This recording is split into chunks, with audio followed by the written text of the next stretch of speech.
عرض یہ کر رہا تھا قیامت کا دن، قیامت کا دن امام اعظم وہ سورت کی تلاوت کرتے اور آنکھوں سے ٹپ ٹپ آنسو بہتے، سفید داڑھی آنسوؤں سے تر ہوتی ہے، سلام پھیرا اور نماز پوری کرنے کے بعد وہی تصور قیامت قیامت اور قیامت، داڑھی پکڑ کر کے کہتے اللہ نعمان کے بڑھاپے پہ رحم کر لے، نعمان کے بڑھاپے پہ رحم کر دے، سفید داڑھی میری دیکھ مولا، میں تیرا عذاب برداشت نہیں کر سکتا، تو مجھ سے کیا پوچھے گا اور میں تجھے کیا جواب دوں۔ میں ایک بات آپ سے کہتا ہوں میرے بھائی، اگر اللہ ہمارے گناہ کا نہیں ہماری نیکیوں کا بھی حساب لے لیں تو ہم اپنی نیکیوں کا بھی حساب نہیں دے سکتے، ہم اپنی نیکی کا بھی حساب دینے کے قابل نہیں۔ ہم گناہوں پہ کتنے دلیر ہو گئے، اپنی آخرت کے دشمن ہوئے۔ 61 قرآن ختم کرنے والا امام، 61 قرآن ختم، جس کو رسول اللہ نے امام فرمایا۔ داتا صاحب نے کشف المعجب میں لکھا، میں نے خواب دیکھا کہ حضور کسی کو سہارا دے کر لے کر جا رہے ہیں، میں نے پوچھا آقا یہ کون ہے؟ تو کہا یہ تیرا امام ہے۔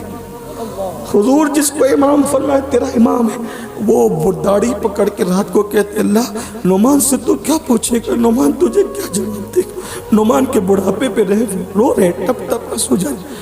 مسجد کا خادم آتا ہے چراغ بجھانے کے لیے، دیکھ رہے رو رہے، پوری رات گزر گئی۔ رات کے آخری پہر میں مؤذن اور وہ مسجد کا خادم اس کے پیروں کی آہٹ سنی، چہرے سے آنسو پوچھے، پلٹ کے دیکھا کیا مسجد بند کرنے کا وقت آ گیا؟